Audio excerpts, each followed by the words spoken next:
right, welcome back to Cricket Today on this Monday morning. I'm your host, Leo McAllion, also known as the Stats Guy. I'm here with Marcus Bazzano, who's still loving the cricket over the weekend, even though there was a few washouts. How you going, Marcus?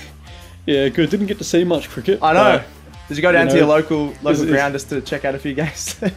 I couldn't even, got rained out, mate. Oh, yeah, so true. I couldn't even play, so... filthy. Hopefully they'll get some more cricket throughout this week. Absolutely. And we've also got Leo again in his Renegades top. He was filthy they couldn't get on last night. How you going, Leo? Yeah, well, I'm good. I was able to get on over the weekend. Oh, really? Played T20 yesterday. We were able to win by 110 runs. So. Is that in the game wraps today? What was your score, Leo? I made 11, I think, of about 9 balls, I think it was. Oh, jeez. Yeah. I came in at the end, so yeah. Oh, nice. Very nice. And so what we'll have to figure out, I reckon if Leo or Marcus play, we should do the SuperCoach scores. Add up some SuperCoach scores. I reckon that'd be pretty fun. Wouldn't be many for me. You got at least you're over 100 strike rate. I reckon take that. Better than Finchy sometimes lately. Anyway, that's true. Today, obviously, we've talked about this last week. Best time of year, Aussie summer cricket is back. Wish summer would come around a bit quicker in Melbourne and Adelaide, or Victoria and Adelaide, because the rain is killing us with the Big Bash. Today, we're going to wrap up a strange weekend of the Big Bash with one game, 2 being sort of washed out. We're going to have a look at the scores, the best performers and SuperCoach players. An upcoming match preview for the game tonight, I believe, is the Hurricanes versus the Sixers, which will be a pretty good game, I reckon. And then that's going to include some of our signature yeah-nahs throughout the show, as well as some predictions and SuperCoach players for tonight's game. So let's get right into it, lads. Why not have a look at the game wrap and some yeah-nahs brought to you by Leo, as always. So the Sydney Sixers versus Melbourne Renegades game on Friday night. Leo, what happened there with the scores? Yeah, so the Sixers came out strong, making 6 for 175, and the Renegades, valiant effort. The Big Chief was amazing. They made 7 for 167. What did you boys make of this game? Yeah, I think Mark and I will go through the best performers and stats and SuperCoach as we always do. So Steve Smith, obviously, we talked him up. There was a big yeah-nah on our show on Friday. He was going to make or break this team. Is he going to come in quickly for that one game and dominate? And he did. So what did he have? 61 of 42 balls. He was absolutely awesome. SuperCoach score of 96. So although a lot of people didn't pick him for that first week, you could have sneakily just picked him just to get that quick 96 score, and he probably would have went up in price, and you could even get someone even better. So that was pretty awesome. What did you think about Smithy, Marcus? Yeah, I think I was really impressed. Just the way he handled it, like open the batting, come in, and just impressed in the first 2020 Big Bash game. So can't ask for much more. Before he leaves for the Test match. Yeah, absolutely. He just comes in like without even having trained too much in the T20 world. I feel that there's not many players in the world, I reckon, that can do that. Then the Chief, as Leo mentioned, he's going to be a cult figure, I reckon, in this podcast because he's absolutely awesome. He was awesome last year. What did he have? 2 for 21 and 51 off 30 balls. He was the Renegades won this. He was the clear man of the match. He got 151 SuperCoach all on his own. I think that's the score of the round so far. He even got more than Munro, who got 134 when he made 99. So the Chief was absolutely awesome, Marcus. It just shows that he's almost a must-have. I have him in my SuperCoach team. I think we've mentioned him before because he delivers with both the ball and the bat. And we mentioned that he's a very good fielder as well. He's just awesome. I was filthy. I didn't put him in my side. I was like, 158. Oh, he's going to be worth 200 and 250 in the next couple of weeks, I reckon. He's going to be flying. Even last night when he bowled, I know it was a dodgy pitch, but he still was looking pretty good. He got a wicket as well. So he's on absolute fire. Then we'll just quickly finish off with some of the other performers. You got Jake Fraser McGurk, 48 off 24 balls. He was really good. I don't know what his SuperCoach price is. Do you guys know what JFM's SuperCoach price is? Oh, he was at 62,000 at the start. 62, okay. So he'd be going up. He's going to be a nice little cash cow. Yeah, he'll be a great cash cow. Yeah. And then we got Dwarshus, who probably wouldn't be that too expensive as well. He got 3 for 36 with a SuperCoach score of 79. So anything, I think I've mentioned before, anything over a 50 SuperCoach score is pretty solid. So they're both in the 70s, so they did really well there. Then talking about the Renegades in this match, Leo, you got a yeah-nah for us? Yeah, I do. This was my thought, I guess, watching this. The Renegades blew this big time. Yeah, nah, gents. Or what do you reckon, Marcus? I'm going to say nah. So I wouldn't have expected the Renegades to even go out there and win in the first place. I think they started off with the bat poorly. If it wasn't for Jake Fraser McGurk, they wouldn't have been in the position that they were to even possibly go out and win the game. So I was really, really impressed with him. Just checked for you lads. It was 62,500. Jeez, so he'll rock it up in SuperCoach surely this week. Yeah, if you want to pick him up in SuperCoach. But I'm going to go no. What about you, Stats? Yeah, I'll say yeah. They had a really big chance to win that, I reckon. Just needed someone to perform with the bat a bit higher. I was a bit disappointed with Finchy. He did this a bit last season where in the past he just goes from ball one, but he's looked a bit scratchy. Couldn't really get that big strike rate that we're so used to seeing from him. And I feel like that could have been. He still made a solid. What did he make? 30 something in the end. But it was just filthy that they couldn't have some quick runs in the top order. And Jake Fraser, McGurk, and Sutherland, I reckon, would have got him over the line if they just made a few more runs at the top of the order. I know they conceded the 175, which is a pretty big score. But I think, they put up a solid effort. And we might have to have a look at our predictions over TikTok. I think people are still get around to us on TikTok, guys. If you think we predicted the Renegades being last was wrong, because that's what a lot of people are doing at the moment. What do you reckon about your own year now there, Leo? Yeah, I think I agree with your stats guy. I think the Renegades blew this big time against the Sixers. I just thought the fielding for the Renegades was appalling. I don't know how much you saw of it, but Maddinson was terrible in the field. Jordan Cox. I didn't think about that, actually. Just so lazy in the field. Yeah. Jono Wells and Mackenzie Harvey, fantastic fielders. They fumbled a few. Yeah. And then you look at Jordan Silk, who basically won them the game with some amazing fielding efforts. And I reckon the Renegades let in 10 to 15 runs in the field, and the margin is 8 runs. So that's why I've put that in as the end. I just thought if their fielding was at a level that it's just bare minimum, right, that they win that game. Because with the bat, although there were some scratchy signs with a few batsmen probably panicking and not performing, like, I thought Jono Wells was panicked a little bit. Jordan Cox, he can go back to England. I didn't think he was too great. I got that. He didn't have a good day, did he? No, he finished on a duck and wasn't great in the field. You could tell he was just like there for one game before De Kock came back. And I just thought Renegades should, like, having the result they got to with Chief getting it so close that it was a massive missed opportunity. And last night gets cancelled, so they could have been they could be 1-0 right now, but they're not. I know. Renegades, we feel for that one. But Sixers did bat really well. Right, we'll quickly go to the next game, which we don't have much to talk about there. Unfortunately, got rained out in Adelaide. It was the same as in Victoria. It was just absolutely pouring all of Saturday and then, towards Saturday night. So Adelaide Strikers versus Brisbane Heat rained out. I think, both teams were pretty filthy. I think that would have been probably the match of the weekend. I was really excited for that one. So we'll quickly skip past that one. To last night's game was the Melbourne Renegades played again against the Perth Scorchers in Geelong. Now, it wasn't raining all afternoon, and then there was just a pitch error. The rain got under the covers or something like that. Ricky Ponting called it before the game, saying this ball's going to do a bit. He's always pretty spot on in the commentary. And then, Leo, what happened there with the scores? Yeah, so it's a dangerous pitch when the Renegades have the Scorchers 2 for 30 off 6.5 overs. But that pitch was doing all sorts, and just.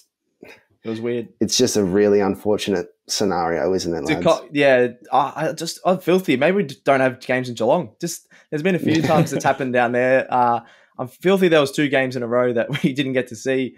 And, there was a few people that would have travelled down all the way down to Geelong. I say all the way down to Geelong. It's not that far.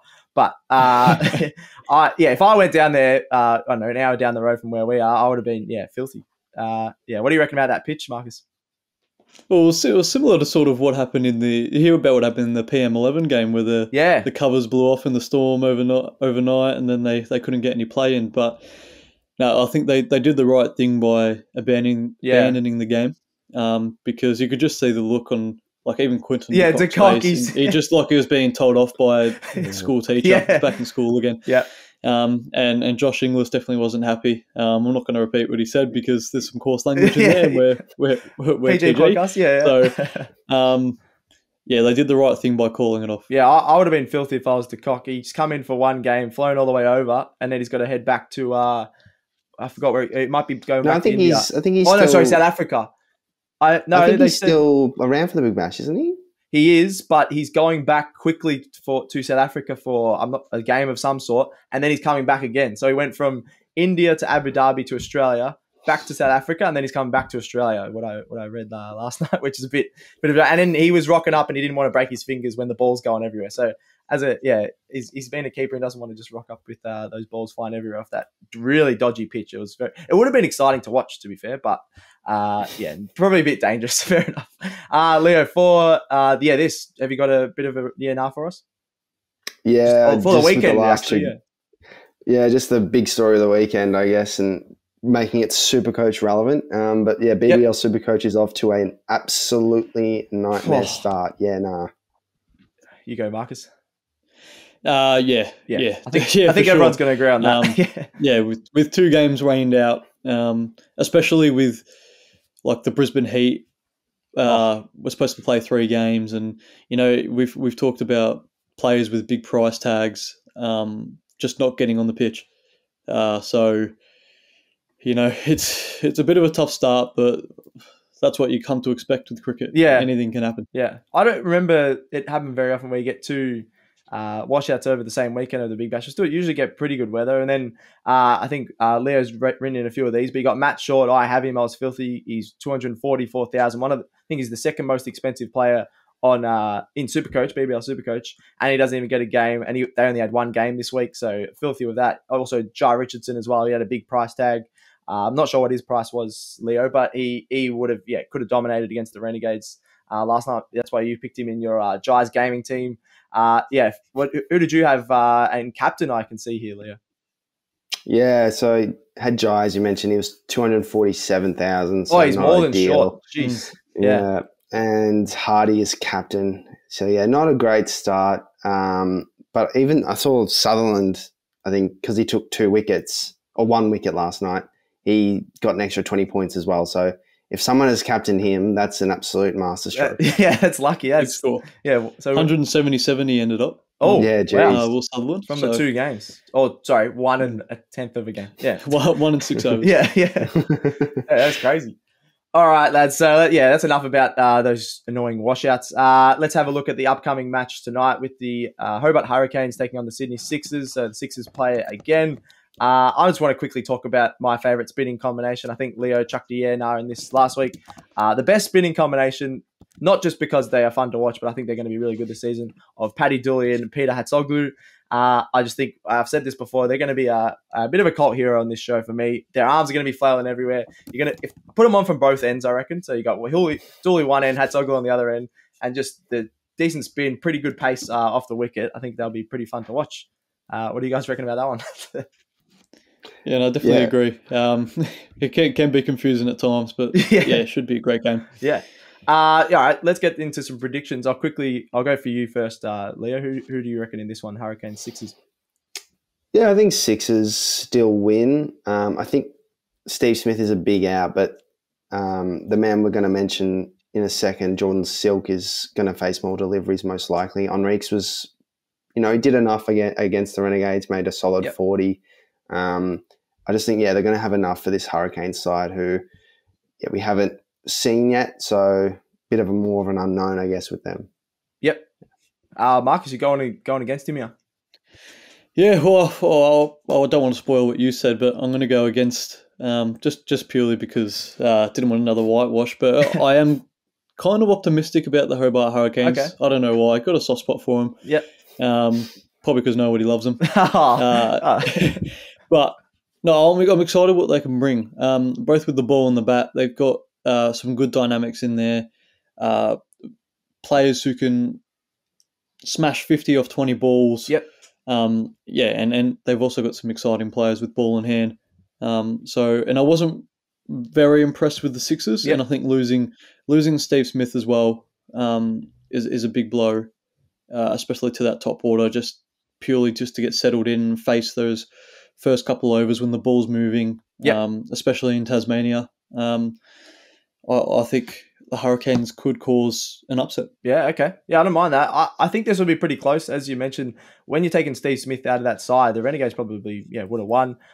It'll be interesting the next couple of games without Steve Smith. We'll get a real gauge of if the Sixers are still really good, just to see if Philippi can sort of go on with, what did he make, 29, I'm pretty sure, if he can go on towards that 50, or as Leo mentioned, Silk. So I still want to back the Sixers. I think they were my title pick. I was a bit worried about them on Friday night, but I still think, they're a lot better than the Hurricanes. The only thing is, Hurricanes are pretty solid at home, so it'll be interesting to see if the Sixers can get over the line here, but I'm going to tip the Sixers as well. Leo, so you've backed him up from this one, and I really like this SuperCoach pick. Who have you got as our SuperCoach pick for tonight? Yeah, so we mentioned him, Jordan Silk, 133,000 at the moment. Just a real reliable player. He hit 61 SuperCoach points on Friday, 26 of 14, so came in towards the end, added a few extra runs that proved vital. But not only that, he's what you've put his stats go, probably the best fielder in the world. If he doesn't stop those, I think it was one early against the Renegades and one in the last over, they don't win that game. So, and that honestly proved the difference in the end, in my opinion, at least, was the fielding. So, and I heard Punter say that, because he can do two skills really well, he's an all-rounder, and I completely agree. So, I think it's a great call. It's a bit of a sort of left field, I guess, SuperCoach pick, but I just think he's been so good for so long, so I'll back him in. Yeah, I think he's sort of been a bit underrated in the Big Bash, because all the highlights of him on all the socials are always him taking a blinder of a catch or stretching out his long neck and his long arms to field a really good ball in the outfield. But he's actually pretty solid. They've just got a lot of big names. Sydney Sixers always have a lot of big names. He sort of he gets a lot of 40s during the season. And like you said, I think, like you said earlier during the predictions, Leo, I reckon he's going to face a lot more balls as well. So 133,000 could be a bit of a steal if he can go on and make, what did you say? He made 26 off 14. If he can turn them into sort of 30, 40 runs, just at least every couple of games, and he's going to be a very good pick. What do you reckon about him for SuperCoach, Marcus? Yeah, no, I definitely agree. I think, and especially being a good fielder in the short format, especially in BBL. Generally, Australia is very good at fielding, but Jordan Silk is just in a world beyond. Some of those stops he made to stop some boundaries the other night was very impressive. Should we just bring him in as like a specialist 12th man, just a specialist fielder when someone needs to go to the toilet or during the Boxing Day test or anything like that, or someone just fakes a knee injury and it's getting closer? Chuck him in backward point. We've got some pretty good fielders. True. Like even Cam Green in Gully's impressive. Well, we know Uzi can take a catch as well in those positions. Yeah, so we're not lacking fielders in the test team, but that would be pretty funny just to see him out there as a specialist fielder. That'd be pretty cool. I'm probably selling him short with the bat there, as Leo mentioned. He's actually been a really good player over a few years now. All right, I think that's it for the show, lads. We've got through all that Hurricane Sixers match, praying that for some reason it doesn't get called off with a dodgy pitch or rained out. Hopefully they play. I just want to see some cricket. But that's it. Weather's looking good. Weather's looking good? Okay, there we go. There we go. You can be a show meteorologist, I reckon, Marcus. All right, that's it for the Cricket Today show. We'll be back with this tomorrow and daily. Fingers crossed, no more washouts. So get right around the show, subscribe on your podcast apps, Spotify, Apple Podcasts, etc. Like and review it, please, and then get around us on all the socials. Chuck a follow and a like at Cricket Today, and on the socials at Cricket Today AU. That is Facebook, Instagram, TikTok, and X. Send in any questions via the socials. You want to bag us about the Renegades, who look pretty solid, but they haven't got a win yet. So we'll see how they go. So comment anything you want on the socials, and I think that's it. Thank you, Leo. Cheers, Stats Guy. Cheers. Cheers. Thanks, Marcus. No worries, Stats Guy. Thanks, Joe, behind the camera, for doing all the producing, making us look awesome. And thanks to me. That is another episode of the Cricket Today show done. We're out.